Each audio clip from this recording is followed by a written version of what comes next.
Bentleys and Edgemont would have that window. Oh, okay. But like, so if it's not, what do you call it? If it's not zero lot line, we can have a window. If it is zero lot line, no window. Oh, because it's like you're looking at somebody else. No, because of the fire code. Oh, fire. Because the houses are close together. The reason we can't do windows on the side of zero lot line is because the houses are closer together. So if there's a fire, it'll spread out of the window faster. So it's fire. Yes. We can't put windows on the side.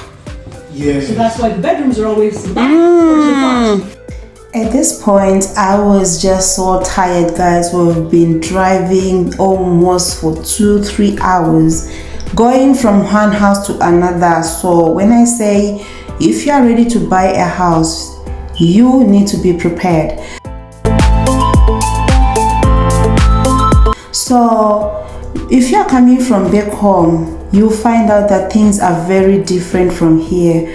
When you buy a house, it's not yours until you pay off the mortgage, and the land is not yours. It's different from Africa. It's different from Zimbabwe. You buy a house, it's yours. You buy the land, everything is yours. You may just be paying for just maybe water bill if it's coming from the municipality. In Nigeria too, once you buy your land, it's yours until all your generations. You are not going to continue paying and paying and paying. It's yours. But here, it's not yours. Into a topic that affects many of us when we are in abroad. Back home, we also don't have banks to borrow us money. Let me tell you, making decisions to buy a house or rent a house, rent a condo, or rent an apartment, you need to really sit down and see which will work best for you. Don't do something because somebody has done it. You have to look at your own situation. So let's dive into it. So when we are talking about buying a house, you need to be really prepared.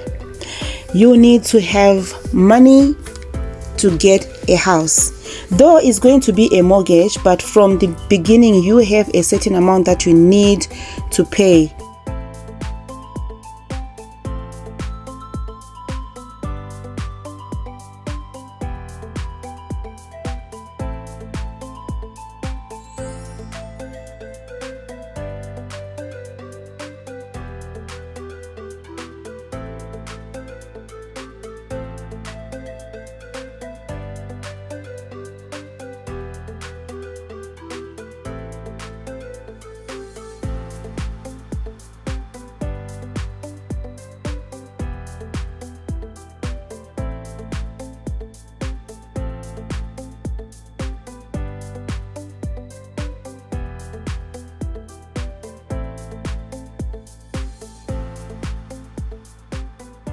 So remember, when you first want to buy a house, you go to the bank and the bank will say, okay, we are going to borrow you money and then you can start paying mortgage, but we are going to put interest on the money that you are borrowing.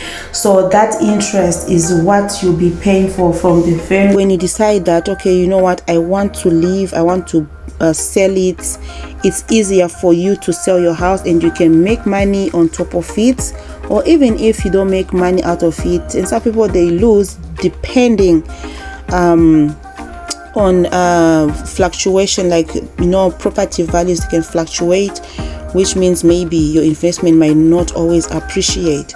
So that is like the other problems that I see with having a house. But if your house is going to appreciate, which means when you're selling your house, you are also going to make profit out of it, which means the money that you've been paying all over the years is not lost. And also there is also stability. When you have a house, you don't have to worry about, oh, my rent is going to increase, or I have to, you know, renew my lease, or the owner is going to just tell me today that I need to leave, they want their house back. You have that stability to know that this is my house and nobody is going to come and claim or tell me this or that. And you also have like freedom to do whatever you want with your house. If you feel like you want to change something, you can change it, you can renovate, you can personalize your space without any restriction, which is like a very good plus for many people. But then the thing is, before you buy a house, there is a really high upfront cost. You need an upfront investment, like the down payment. So they can tell you that, okay, the house, you need to pay 10%, you need to pay 20, you need to pay 30. It just depends. So you need to pay a big chunk of money before they approve your mortgage. So you need to have money. So it's not like you just go, the bank gives you, approves you of mortgage, they give you everything. No, you also need to put money down to show that you'll be able to take care of the house. You are responsible anyway. And the other thing is the maintenance responsibility for a house. Oh my goodness, it's a lot. If you are a homeowner, you are responsible for all the maintenance, and I say all the maintenance and repairs. And these things are so time consuming, they can be costly. You need to be the one, packing the snow outside. If anything gets broken in the house, maybe you're having plumbing issues, you're going to pay for it. You're having electricity issues, you have to pay for it. You're having roof issues, you have to pay for it. You're having whatever issue, you're going to pay for it. If someone falls outside, maybe it's snow time and you have not put salt, and someone falls outside your yard, you are going to pay for that person. You are going to pay insurance for that person. You are the one who's going to be cutting the grass, watering the grass, taking out the garbage. A lot. Anything that happens, you are on your own. That is your homeowner. You wanted a house, so you deal with anything. Okay, and already we've spoken about the market risk. Yeah, sometimes you buy a house, you want profit, and boom, you don't get it. Or you buy a house that is old and boom, it gets flooding or something happens, then you need to fix it. That's money out of your pocket. You are trying to talk to the insurance people and they are not willing to pay everything that they need to pay. It can be a whole stress, in due time you need to change so many things of the house, whether it's the roofing, is this, is that, all of those things, you need to take care of it. And so when you buy a house as well, and maybe the house is new, the developer of that place, they have rules like what type of plant to put outside, flower to put outside, tree to put outside, but the rest is up to you. So you need to manage the place very well so that you don't get into any problem. Okay, now some people, they will prefer, I just want to rent a house. Renting a house, like let's say I buy a house and I put it out in the market to say, hey, come and come and rent my house. There are people who are doing that. They go and rent maybe a full house. So the cons that I see there is that you are just paying somebody's mortgage. It doesn't make sense. You are paying somebody's mortgage. You are the one who's going to pay your own light bills. You are the one who's going to pay all the expenses of that place except for property tax. Or did I mention when you're owning a house, yes, you have to pay for property tax every month. It can be 400, it can be 1,000, it can be whatever. The city will give you how much money you're going to pay every month. Property tax is for their land. Their land, you continue to buy it, even to pay for it. Even if you're finished paying for your mortgage, you continue to buy for the land. It's not yours. The house is yours, but the land will never be your own. Another thing is that not everybody gets approved for mortgage. Some people are new. Some people, they don't have anything to show. They don't have bank statement. They are not working, but they have money. Other people, they just do their own self business and they are making money and they need a bigger space. So they can say, you know what, I can pay for it. I don't have a problem for paying the rent. It doesn't matter if I'm paying mortgage for this person, but they can afford it. And other people, they don't like to stay in apartments or condos. So having a house for them, it's a good thing. And because it's not your house, there's no equity there. Your rent payments, they don't build any equity. They're just an expense. And you don't have any control. It's not your house. So the space that you have, you cannot do anything. You cannot do any renovation. You cannot say, oh, I don't like this toilet, I want to change it. I don't like this bathroom, I don't like these tapes, I need to change it. And the other worst thing is that your landlord can just come and increase rent at any time. And so it's so unpredictable. They can just come and tell you or call you that, or text, send you email that their rent has gone up. And then you start, maybe you can't pay it. You start looking for another place to go and stay. You have a family. It's a big hassle. You know what I mean? It's a big hassle.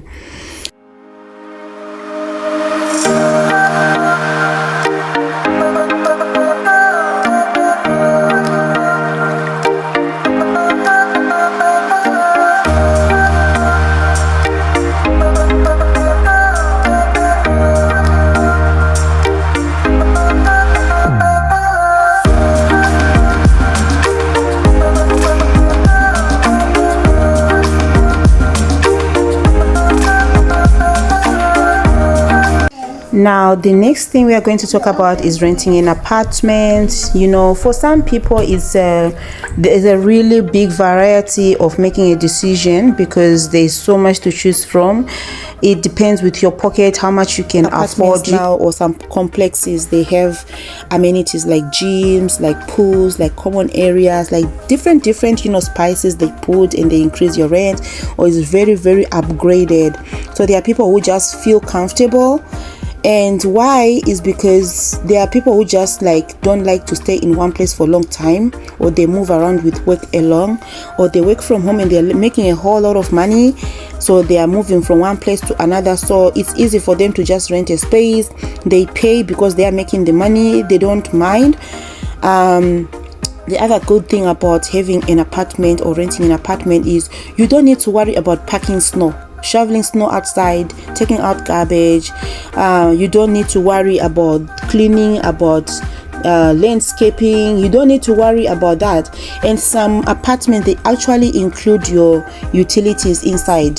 They actually include it. So at the end of the month, you are not going to be worried about how much is your bill going to be for end of month. Unlike when you are having your own house, every month your rent, your utilities bills comes different price, different amount, depending.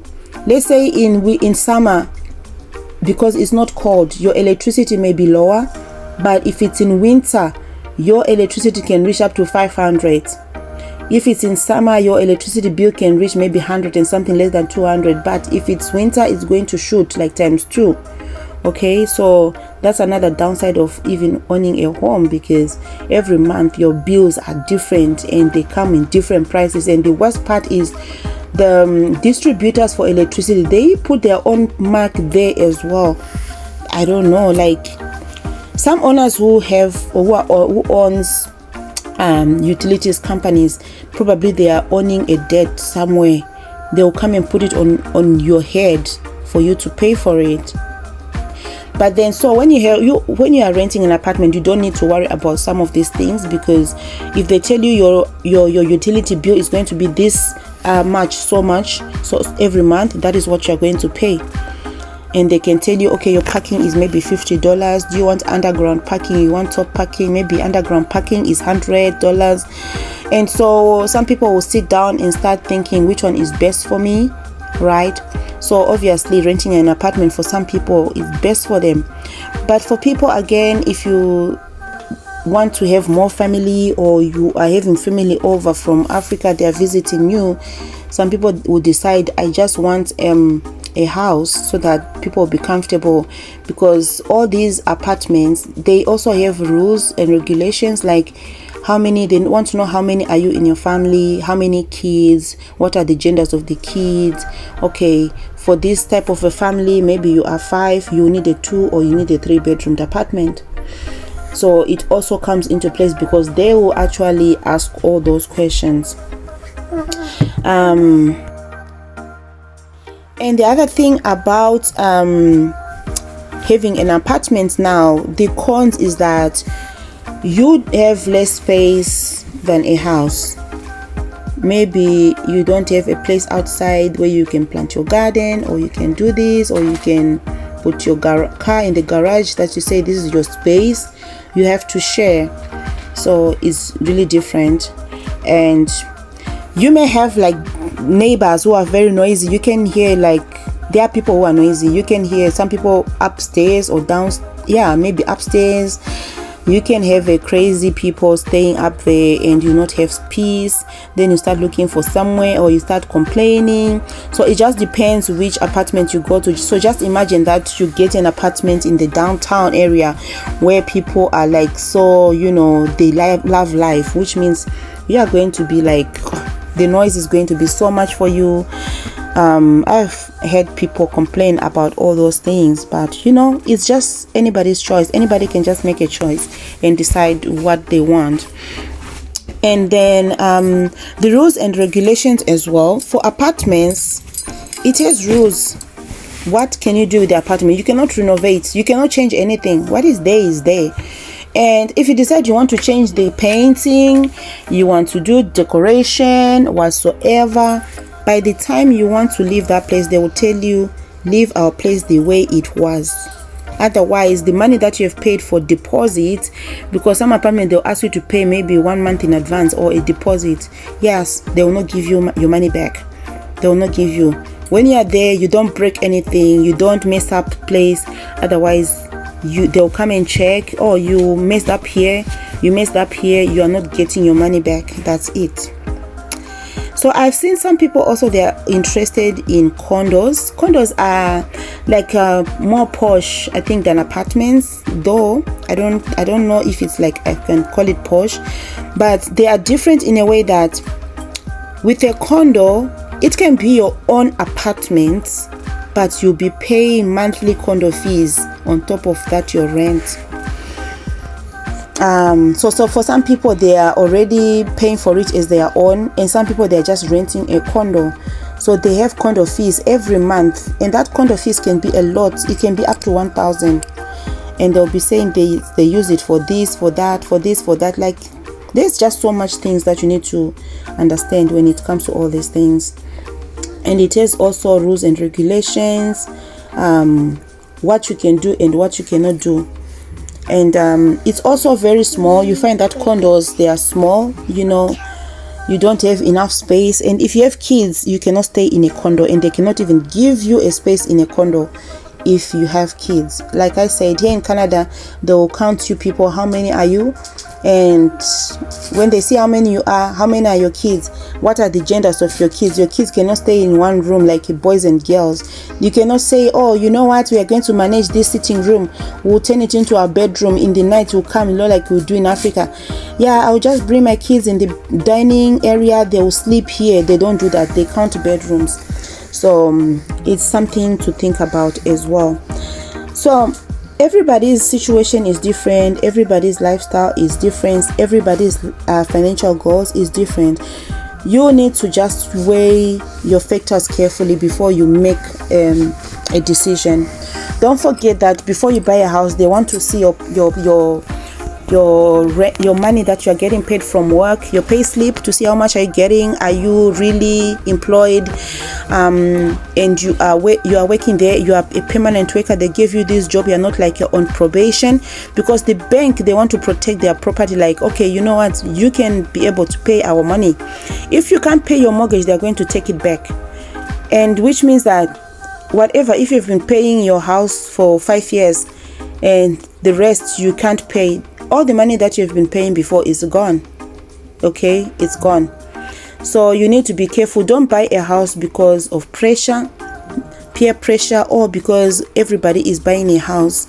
Also, don't buy a house because you feel like, what will people say?